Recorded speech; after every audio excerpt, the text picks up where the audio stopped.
All right, so Earl, gosh, 20 years. Yeah. Have you had a chance to take stock in that? Occasionally there's glimpses, especially when we're at the World War II Memorial, and it's packed with World War II, Korea, Vietnam veterans, and all around Washington, D.C. you see honor flight hubs honoring their veterans from their part of the nation, and that's when it kind of hits you. But yeah, this program has kind of exploded across the country, and I'm so grateful to have been a part of the beginning of this effort. So for people who don't know, take us back to 2005, or maybe it was even 2004. You noticed that there was a need. Yeah. In 2005, by then I had asked all of my World War II veterans if they had been to the memorial, because it was dedicated on Memorial Day 2004. Yeah. So there I was talking with I had about 300 World War II veterans on my panel at the VA clinic in Springfield. And I asked all of them, I said, congratulations, you have a memorial. What do you think about that? And every single one of them said, I'm glad that we have one. I just wish my friends would have lived long enough to see it. And I said, so what about you? Are you going to go see the memorial? And every one of them said, well, yeah, we've been talking with it at the VFW post. I've been talking with my family. And so when I would then see them back 3 months later and then 6 months later, now we're talking about the winter of 2004. Not one of them had been to the memorial, because I made it a point to ask, and sadly reality hit. They were never going to be able to see their memorial, because they weren't going to be richer next year. They weren't going to have more funds, or their family have more time to get them to Washington, D.C. So yeah, that was a hard reality for them to accept, and then for me to accept as well, because these veterans, incredible bunch of people, had waited 60 years to have a memorial, and then they finally have one, and no way to get to it. Why did you build a memorial? If that memorial was built for everybody but World War II veterans, way to go, America. Slap yourself on the back, good job. But if it was built for World War II veterans to go, to experience, to enjoy, we had a lot of work on our hands, and nobody else was taking up the slack. So we decided to get a dedicated core group of volunteer pilots together, and we made it happen. When I talk to you about this, it always strikes me like you, even 20 years later, you still sound very hurt and fired up about them not being able to go. This really affected you personally. Why was that? It did, because my dad's a Vietnam veteran, and he's also a Korean War veteran. He'd never been to the memorial. And for World War II veterans to have collectively and literally saved the world. All of Europe is free, all of the Pacific is free, and thank God America is free. That just didn't happen. They made it happen. And they wait so long to have a memorial and no way to go visit it. That was kind of aggravating. It did make me angry in some regards. But then when you are a member of the Aero Club at Wright-Patterson Air Force Base and there's 300 pilots, it's like, we can do this. We can make this happen. Yeah. So you bring this forward. I imagine, what's the response like when you bring this forward? When you say, hey guys, let's take our planes and let's fly these guys to see the memorial. The first night that I proposed this was January of 2005. And I said, I'm going to start flying my veterans to Washington, D.C. And if you want to join me, I wish you would. And I'm talking to the pilots at the Aero Club safety meeting. I said, there's only 2 rules. Rule number 1 is the veterans don't pay a penny. Because the ones that were coming out to the VA, their life savings were gone. Their houses were gone. Many of them were living in assisted living. And they had to decide each month, am I going to take my medicines or were we going to eat? That's what drove them to the VA. So I told all the pilots, if we're going to do this, you have to shoulder the entire amount of the aircraft rental fee. The veterans don't pay a penny. And rule number 2, you can't fly them out to Washington, D.C. and then go hang out with your friends or go on your own tour of Washington, D.C. You have to take care of them all day long. And I'll show you how to do that. Well, I had 11 pilots who stepped forward that night, having never met any of my veterans, said, yeah, let's do this. So yeah, we had a dedicated, patriotic, giving core of pilots that were willing to make this happen. So you take them to D.C. Describe what you remember about that trip. I'll never forget this. It was kind of funny because the plane landed. We had some help from a local VFW, American Legion Post. They helped us with a van. So we went from the airport to the World War II Memorial. And what was funny is here we are with 12 World War II veterans, and they're walking around the World War II Memorial. There weren't any other World War II veterans there. They were it. So you have all these tourists that they're walking around the World War II Memorial, and they see World War II veterans. Adam, I'll tell you, it's like if you personally had an opportunity to take Abraham Lincoln to the Lincoln Memorial or George Washington to the Washington Monument. You know, that response is what these veterans were getting. A reporter from the Springfield newspaper called me up and said, hey, I understand that you're getting ready to take veterans to World War II Memorial. And I'm laughing. I said, well, I'm there now. I have the veterans with them now. I'm with them. We're walking around. Yeah. And she goes, she said, what's going on? You know, what are they experiencing?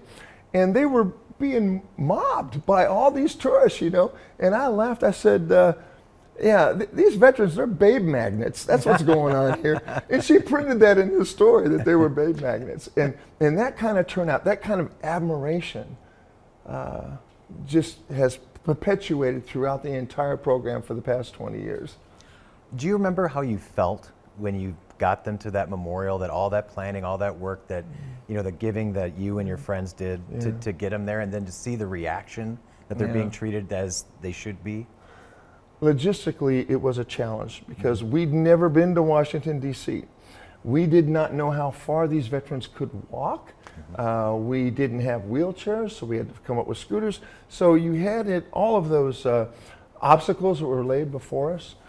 And then, of course, you have the mechanical issues. Are the planes going to make it? We had a chase plane.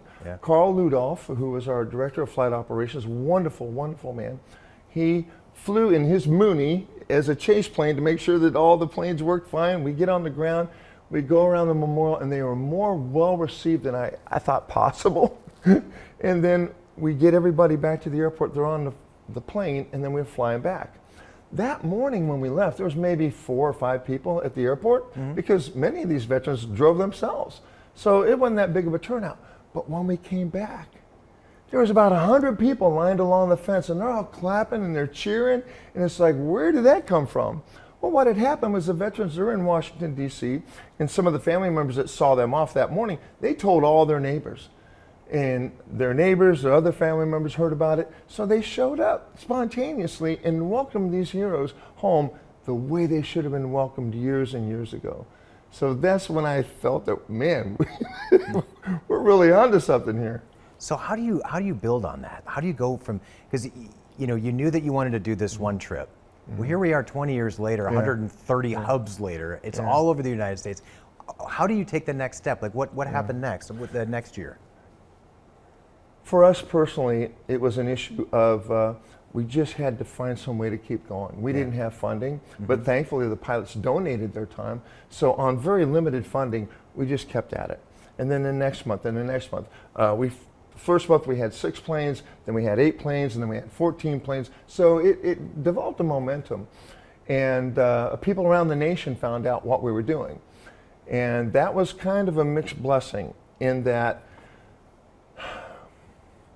at the end of the first year, we had about 600 veterans on the waiting list.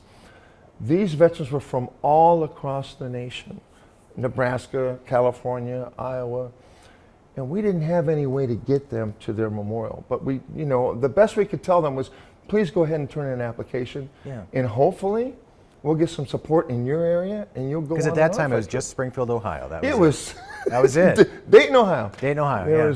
There wasn't Honor Flight Dayton. There was just Honor Flight, which just happened to be in Dayton. So it was heart wrenching, and the most devastating aspect of that is when you had family members saying, "Did you get my dad's application?" Yes, we did. When are they going on a trip? We don't have an answer for you. You know, we're really hoping that perhaps somebody in the area will start a hub, and then we'd get other phone calls, and they'd say, you can go ahead and take my dad's name off the list. He passed away. And it's hard, it is so hard to get some sleep that night, knowing that you have failed so many people. And when I say failed so many people, We only flew 126 veterans that first year. We had over 300 veterans die on our waiting list. So yeah, there was a lot of sleepless nights hoping, praying that this program would catch on across the country. And thankfully there's a gentleman by the name of Jeff Miller out in Hendersonville, North Carolina, who he said, "How are you doing this?" And I told him what we're doing, and I said, "You know, these are the things that you can do." And he goes, "That's not an option for us." He goes, "I'm going to chart an entire jet, the entire jet, a Boeing 767 or an Airbus A320, that entire jet, we're going to see if we can charter that and fill it up with our veterans here in Hendersonville, North Carolina." I said, "How much is that going to cost, Jeff?" He goes, "It's going to cost about $60,000, $70,000. I said, "When do you have to come up with those funds?" He goes, "Well, we've got 7 weeks. And we'd only been at it for a year, and we'd only raised $10,000. He had to come up with $70,000 in 6 weeks. So I said, "Well, good luck with that, Jeff. I wish you all the best." Well, they raised enough money to charter 2 flights, back-to-back charters. So then I discovered that all across this nation, all these towns, cities, everywhere, they felt the same way about their veterans as we do here in Ohio. And that is when the momentum really started to build, and that's when we really started to get those numbers down to a more manageable level. And Jeff Miller was an answer to prayer. My goodness. So it just spread. It did, and this is why I appreciate so much what you do, is because we don't spend a penny on advertising. If somebody gives us $10,000, we can gamble on advertising and hopefully that the right people come along and want to join us, or we can put veterans on airplanes. We always opt to put veterans on airplanes. So it's word of mouth, it's news pieces like this that keep this program alive, and I cannot thank you enough for what you're doing. Thank you. So here we are 20 years later, and obviously the folks who are going on these flights, they've changed. The demographics changed. Time has passed. Right. It was 95% Vietnam vets. Right. When you started this, did you have any sense that Vietnam and Korea, those wars, those veterans, would get that opportunity as well? Because I imagine it was mostly just World War II at the time, right? It was all World War II veterans initially. Yeah. And as we get into the second year, the fourth year, the 6th year, then the discussion started. Are we going to go ahead and pull the plug on this once we get all the World War II veterans to the memorial? And I said, no, I believe that there's enough support in the American public for Korean and Vietnam veterans to go. And a lot of people on the board, it was a mixed opinion. They said, I don't think the American public looks at Vietnam veterans the same way they do World War II veterans. And I said, well, again, my dad's a Korean War veteran. My dad's a Vietnam veteran. And I was there when he came home from Vietnam. And the way that he was treated and the way all Vietnam veterans were treated when they came home was a disgrace. Me personally, I think that some of the most disgraceful periods in our nation's history is the way we treated African Americans and the way we treated Native Americans and the way Vietnam veterans were treated. I asked Vietnam veterans, I said, so what was worse? Your time in country when you were slugging through those rice fields, or the way you were treated when you came home? And I was shocked. 90% of the veterans say what was worse was the way we were treated when we came home. Nobody prepared us for that. Nobody prepared us to be spit on for doing what we were called to do, for witnessing what we witnessed. We weren't ready for that. And it was a disgrace. And they carry that around with them. But then the veterans told me what really made it bad was that sentiment went on for decades. Decades. They would not admit they were Vietnam veterans. If they wanted to get a job, you didn't put that on your resume. But now, thankfully, thank you, God, these Vietnam veterans get to see how this nation truly feels about them. There's been a transformation in our nation about the service of these brave men and women who risked everything for all of us to finally get the recognition they deserve. And we get to witness that on every single trip. And we can't thank them enough for what they've done. Does it ever get old seeing their reactions? Because you've seen it. I mean, what is it, 300,000 plus vets on these trips now? Yeah. You've been on many yourself. Does it ever get old seeing the gratitude and the thank yous that they get? It's probably one of the more common questions I get asked, and it never gets old because it's always the first time for them. And what's really fun is, I mean, every time's unique because this one veteran was really upset with me. We're going through the airport and everybody's clapping and cheering, and this one veteran come up and said, "How much do you pay these people to show up here?" And I said, "We don't pay them nothing." And then this other veteran, he pulled me aside when we were at the World War II Memorial. He said, "Why didn't you tell me it was going to be like this?" And I said, I didn't know. He goes, "I don't know what to tell these people. They keep coming up and they're thanking me." And he goes, "If you'd have told me it was going to be like this, then maybe I'd had an answer ready." And I said, "I have no idea who's going to show up. I don't know where the crowds are going to be." I said, "This is all spontaneous. We have no control over this. But you better come up with an answer because you're going to be thanked all day long. It's on you to come up with an answer." I said, a suggestion might be, "Thank you for recognizing me. I appreciate the recognition." You hear from so many of these guys just like how cathartic these trips are. Oh, wow. Right? Because Yeah. they hold, as you mentioned, like they wouldn't even admit that they served Right. in the conflict. Right. They hold it in. They don't even talk to their families about it. No. But then you hear the stories about, and I'm sure you've heard countless, where they open up on these trips. Yeah. Oh, Adam, the stories that we've heard, and they are, and quite often the stories will begin with, "I've never told anybody this," because unless you've actually been in combat, there's a level of terror that you will probably never experience, and when you do experience that, you want to try to live a normal life, and you can't do that if you keep bringing that up, or if that keeps being brought up again and again. So no, they don't like to talk about it. It was dark, it was nasty, and when they came home, that was horror on top of horror, embarrassment. Why they did not have a bigger chip on their shoulders, I don't know why. But then they go on an honor flight trip and they realize that people want to hear the stories and people want to know about what it was like to serve.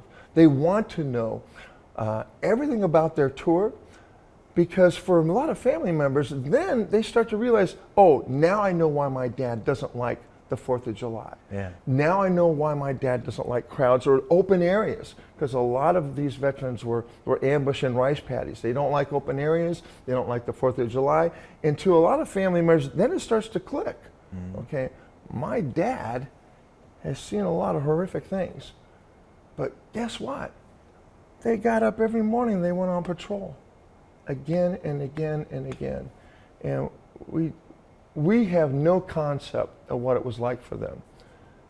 But this is just a small measure.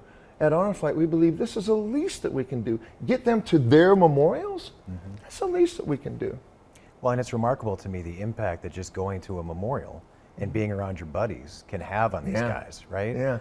Oh, yeah. And it's interesting, all the many reunions that take place. When you have 10 different hubs from all across the nation, and especially the Navy guys, because the Navy guys will wear their ship and on their hat. And I've seen this time and time again, somebody be walking through the World War II Memorial, and a veteran will go, "Kitty Hawk, you were on the Kitty Hawk?" "Well, yeah, I was." "Well, I was on the Kitty Hawk." "Well, where were you at?" "I was on the, the starboard side, the minigun." "And were you there when the kamikaze?" "I was there." And these mini reunions take place everywhere. There's one thing about going and seeing these memorials that is, it's sobering and it's scary for a lot of veterans, but if they're there with their brothers, if they're there with their sisters that they can share those experiences with, they also share in the healing. And we've seen that time and time again. So many veterans hugging each other and crying on each other's shoulders. There isn't a pill that anybody can take that brings that type of healing to our nation's veterans. And for us to have a role in any role in that, that's the greatest reward there is. I'm sure you've heard this before. It reminded me because you're wearing the Honor Flight shirt. I have heard countless stories about vets who have been on this trip that are buried in their honor flight shirt. Like, it means that much to them that they don't want to take it off. They want to wear it all the time. They want to be buried in it. I mean, that does not say something about these trips? Yeah. I've seen more than once. I used to attend a lot of viewings, but then it just got to be too much for me. Yeah. Because if you went to a viewing, usually there were 3 easels with these big poster boards and all these pictures on these poster boards. And the first one was the veteran, growing up as a kid, and the second one was often the veteran as an adult, and their job, and maybe some wartime pictures of them. And then the third easel, a whole easel, a third of their life was their honor flight trip. How is that possible? It's one day, but like a third of their experience on this earth was covered with pictures from their honor flight trip. And there was a veteran, you're right, a lot of them will wear the name tag, some of them will wear the honor flight shirt to be buried in. But I looked down at this one veteran, and the widow was standing there, and he had all these letters in his hand. Oh. And I said, those letters that he's holding, is that what I think it is? And she goes, yeah, that's from mail call. And the widow said, he read them every day. Every day he read those letters before he passed away. So big thank you to all the school kids and family members that are out there that are filling out those cards and letters for our mail call. It means more to them than you can imagine. Man, I haven't heard that about the mail call. That is one of the more powerful experiences.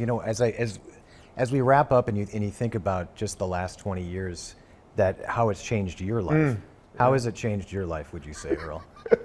The most immediate change in my life is I never look at a senior the same way. Anybody that goes on an honor flight, you see an elderly person right away, you start thinking honor flight, and you go up and you ask them if they served. For World War II veterans, the vast majority of them did serve. Yeah. And then the Korean War veterans, and then the Vietnam veterans, not quite so much. But you're always asking. And for me, how it changed me personally is it renewed my faith in God. Because I thought when we had so many veterans that were dying, I thought that this burden was put on me to fail. And I could not believe that a program that meant this much to all these veterans was going to crumble. And through a lot of prayer, God revealed to me that He was on board too. And here we are, 20 years later, and over 300,000 veterans have been to the memorial. So it definitely renewed my faith in God, and it renewed my faith in this nation.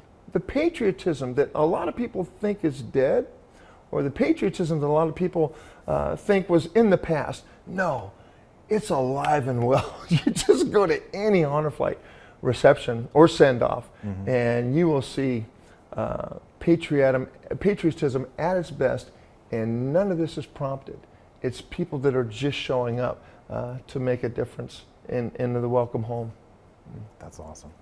Earl, remind me again, when you were at the VA, what was your position at the VA? My job at the VA is physician assistant. Physician assistant, Yeah. okay. And you served in the Air Force yourself, correct? I started in the Air Force, which is a lot like serving in the military, but I did 21 years, let me back up, okay.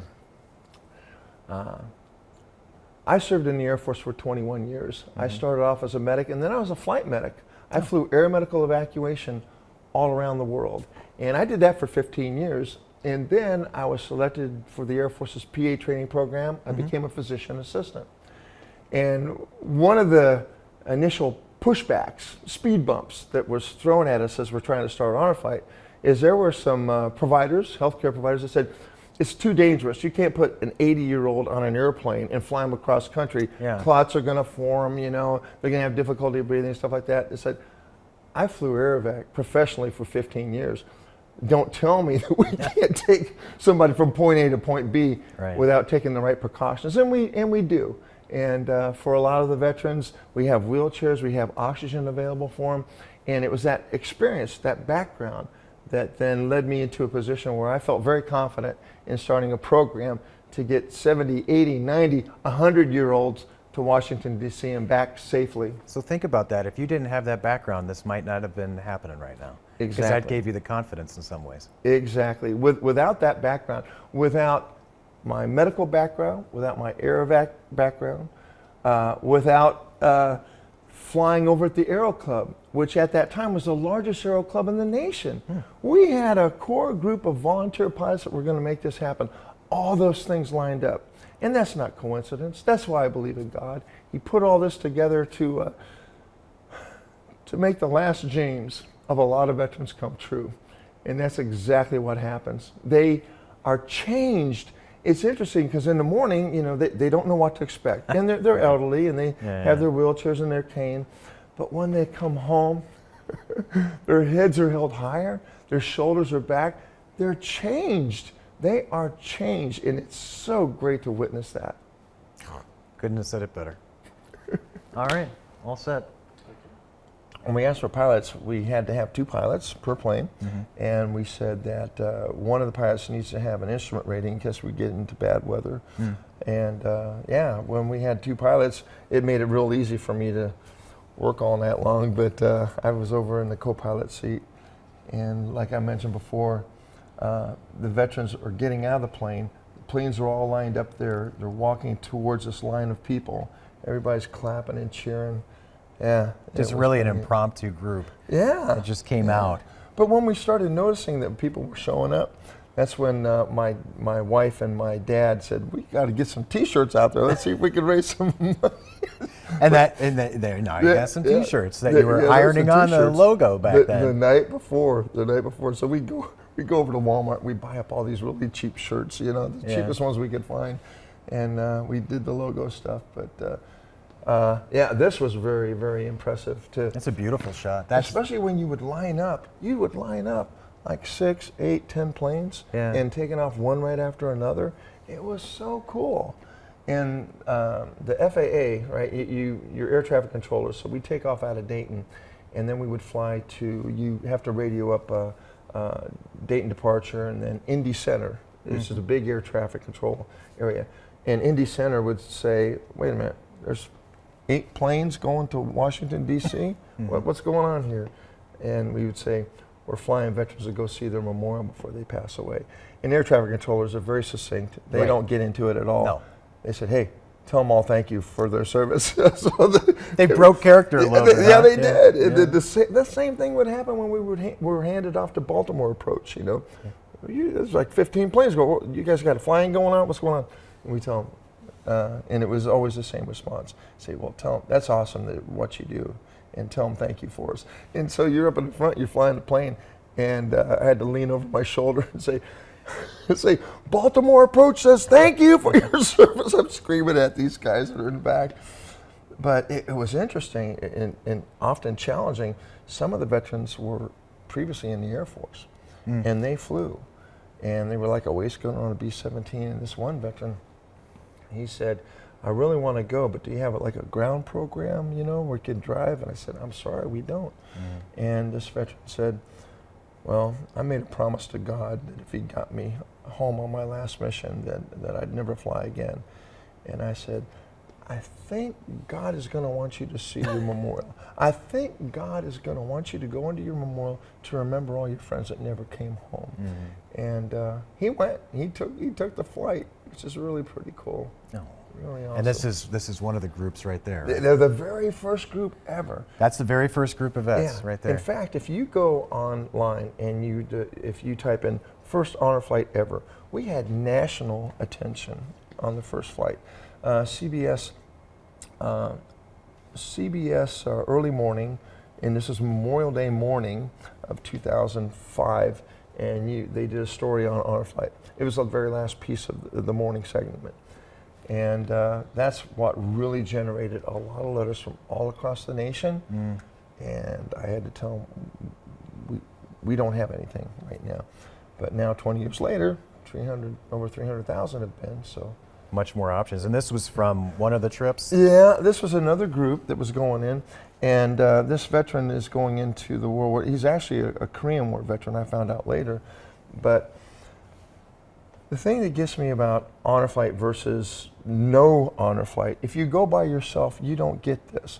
If you go by yourself, you're not sharing your memories, your experiences, your heartaches with a fellow veteran. When they go on a trip like this, you've seen it before, the adulation of the public is just over the top, and that brings a lot of them to tears. Yeah. They had no idea they were this cherished by our nation. They do now. Yeah. What a gift. Yeah, and quite often there's all these school kids there, and usually it's like an 8th grade field trip, and they'll all get in line, and it is so awesome to see them go through that, and they all stop and they thank them, because you know then that these kids are going to be able to tell their kids what it was like to welcome a World War II, a Korean, a Vietnam veteran to the memorial.